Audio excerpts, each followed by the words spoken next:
Sanctions de la CEDEAO contre le peuple malien.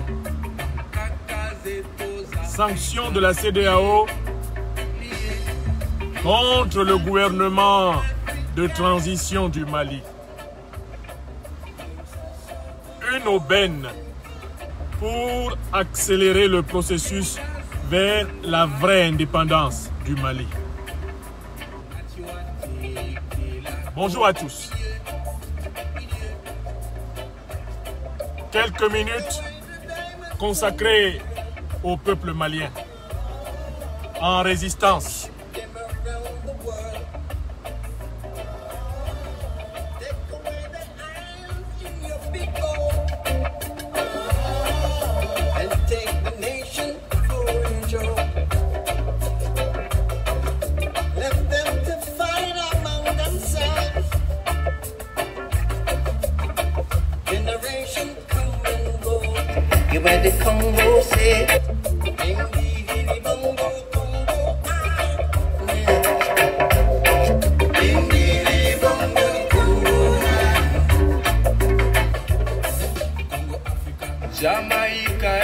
Soutien au grand peuple malien. Soutien au grand peuple malien. Soutien à la transition malienne. Soutien à l'indépendance malienne.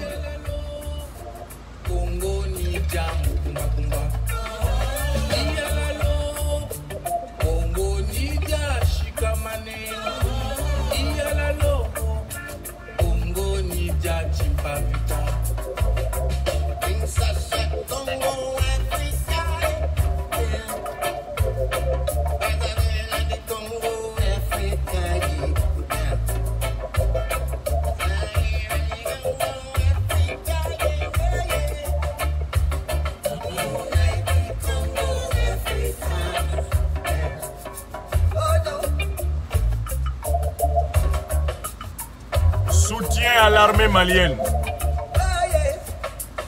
Soutien au président Assimi Goïta, digne fils du peuple malien et qui se bat pour la vraie indépendance de son pays.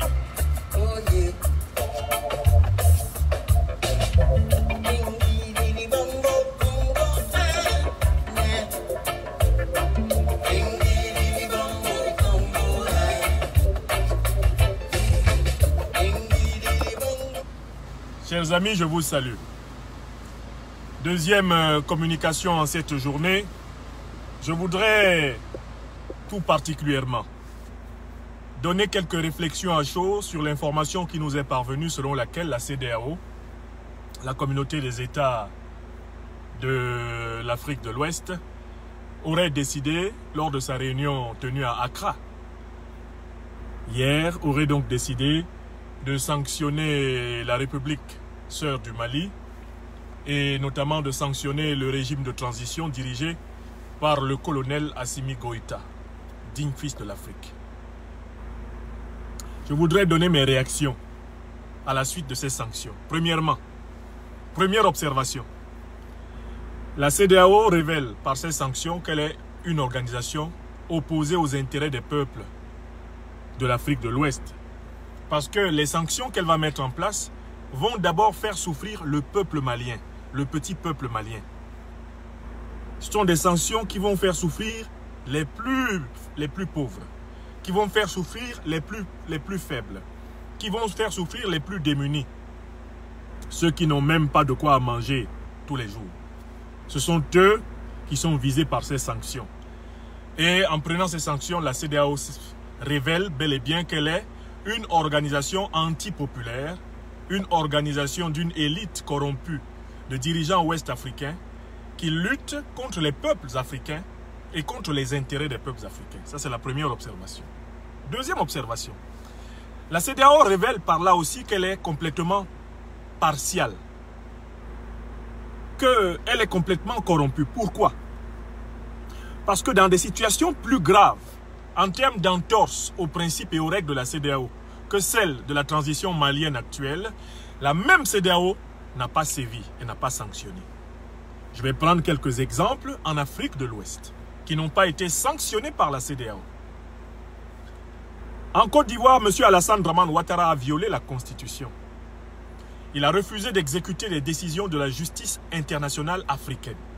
La Cour pénale internationale basée à Arusha l'a condamné 4 fois dans l'année 2020, dans sa volonté d'exclure les leaders de l'opposition, Guillaume Kibafori Soro, Laurent Koudou Gbagbo, du processus électoral.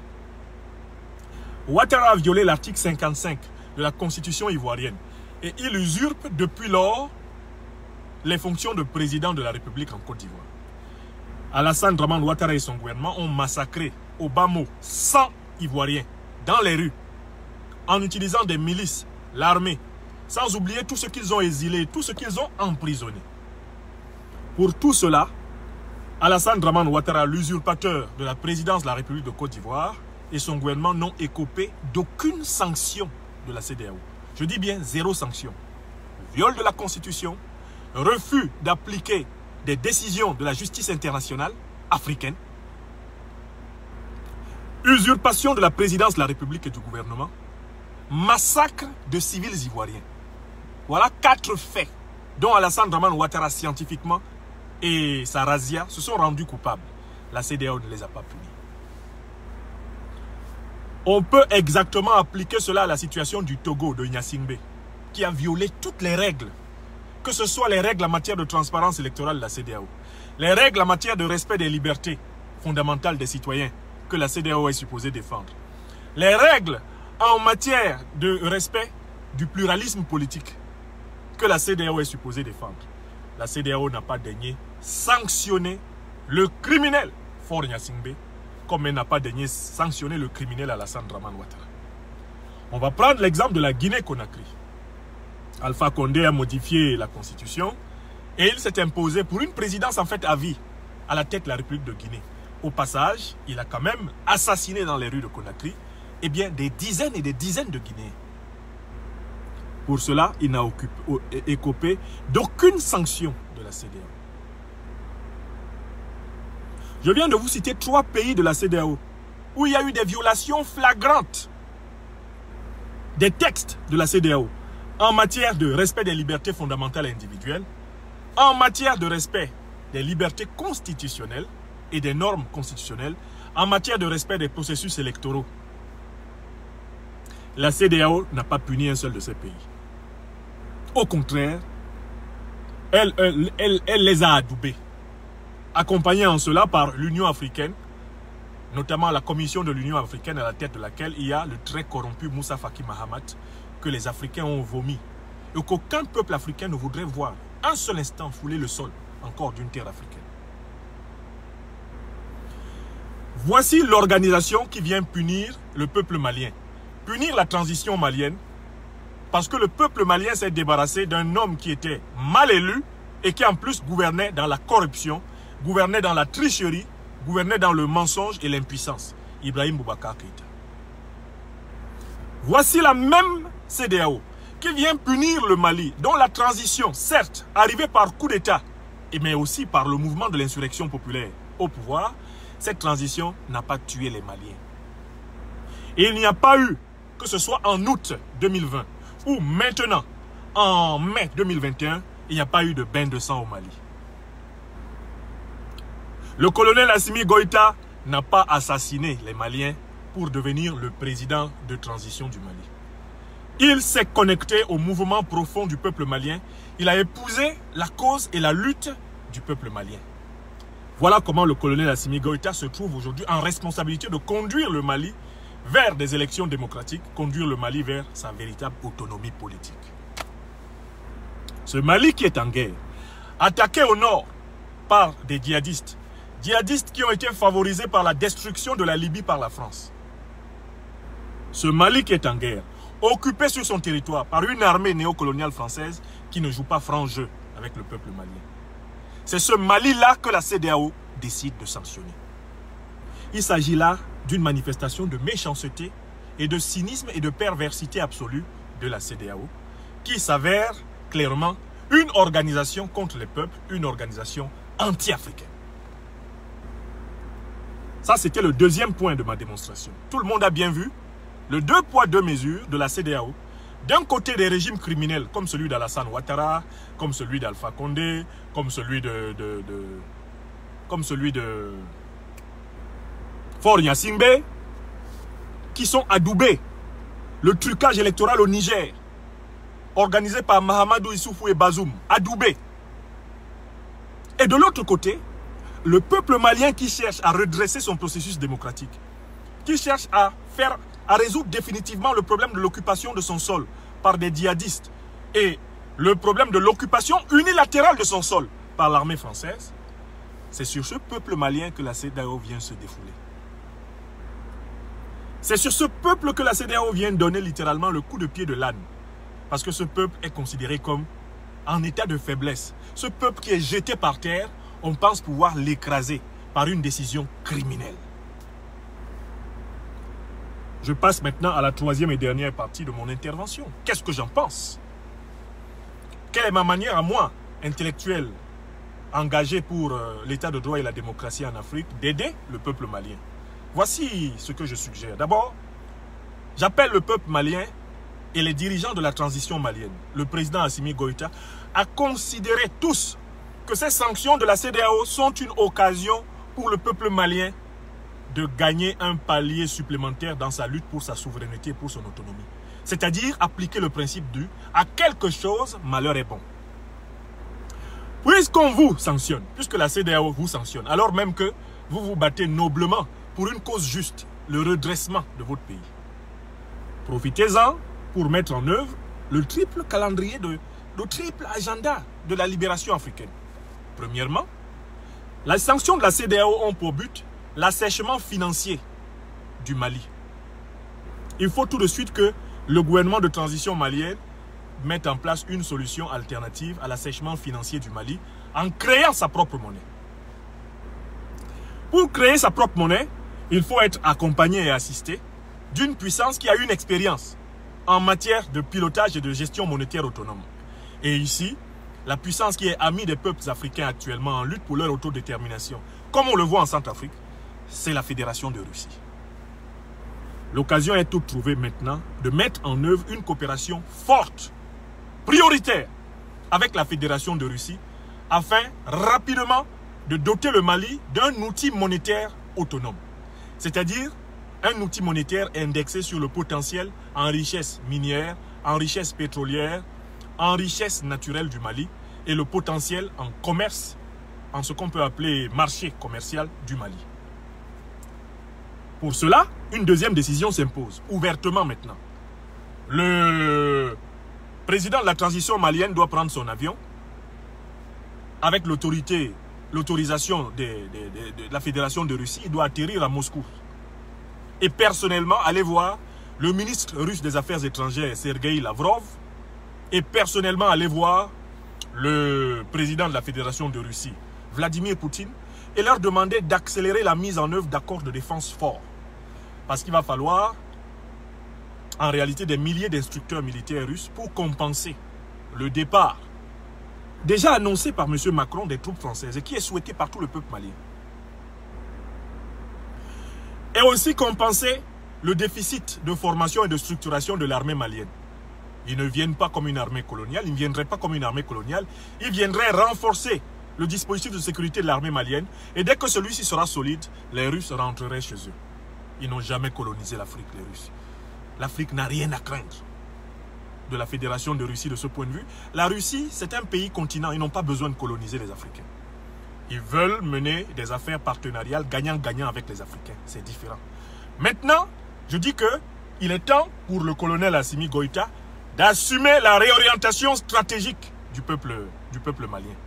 Il ne faut plus s'en cacher. Il faut même commencer par le dire publiquement aux Maliens. Nous allons chercher le soutien de ceux qui veulent que nous soyons libres avec eux. Et puisque ceux de la CEDEAO, manipulés par la puissance néocoloniale française, veulent nous maintenir dans la soumission, la domination, nous prenons la responsabilité de changer d'orientation et d'accorder la priorité à une nouvelle alliance bilatérale forte. Troisième élément important. Une fois qu'il y a un renforcement sécuritaire du Mali, une fois qu'il y a mise en œuvre de la politique d'autonomie monétaire du Mali, la politique de libération du sol malien va être construite avec deux armes fondamentales. L'arme de la diplomatie. Parce que les groupes qui occupent le Nord Mali ont plusieurs fois, sans doute pour certains, voulu discuter avec les autorités maliennes. Mais il y a eu une hostilité de la puissance française à une discussion directe entre les autorités maliennes et ceux qui assaillent leur territoire. Or, il faut que le gouvernement de transition malien assume totalement ses responsabilités et discute avec qui veut discuter pour libérer le Mali. Deuxième élément, tous ceux qui ne veulent pas libérer le sol malien pacifiquement seront traités par une armée malienne renforcée, disciplinée, structurée par l'expérience russe en la matière. Et ce ne sont pas les événements qui se sont déroulés en République centrafricaine qui nous prouvent le contraire. En moins d'une année et demie, l'alliance russo-centrafricaine a débarrassé le sol centrafricain de tous les groupes qui polluaient son espace. Avec l'armée russe, pour une fois, l'armée malienne aura la supériorité aérienne totale sur tous les groupes, sur toutes les forces ennemies qui infiltrent le territoire malien. Avec l'armée russe, l'armée malienne va retrouver une discipline encore plus forte, une structuration plus forte et honnête. Elle va trouver un partenaire qui ne joue pas à un double jeu avec elle.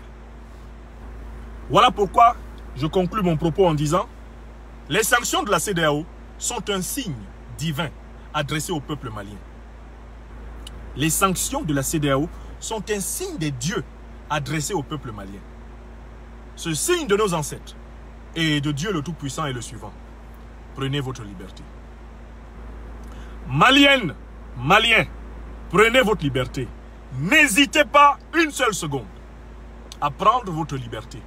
Toute votre liberté, advienne que pourra. Voilà le message du compagnon des luttes démocratiques africaines que je suis. Voilà le message du fils de l'Afrique que je suis. Voilà le message de l'intellectuel engagé que je suis. N'hésitez pas. Allez-y tout droit au fond du problème. Autonomie monétaire, fin du CFA, création de la monnaie malienne. Autonomie sécuritaire, reconstruction de votre système sécuritaire à partir d'une mobilisation immédiate de vos accords de défense avec la Russie. Pour un remplacement systématique des positions de l'armée française sur votre sol par des positions d'une armée compatible avec vos intérêts. Troisième élément, diplomatie directe avec les groupes qui agressent le Mali. Et là où la diplomatie directe ne marche pas, feu sur l'ennemi.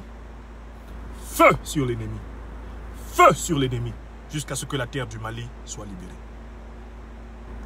Voilà ce que je voulais dire. Et c'est ce que j'ai dit. Donnons la parole à Bingui Djadjimi pour conclure.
Merci à tous.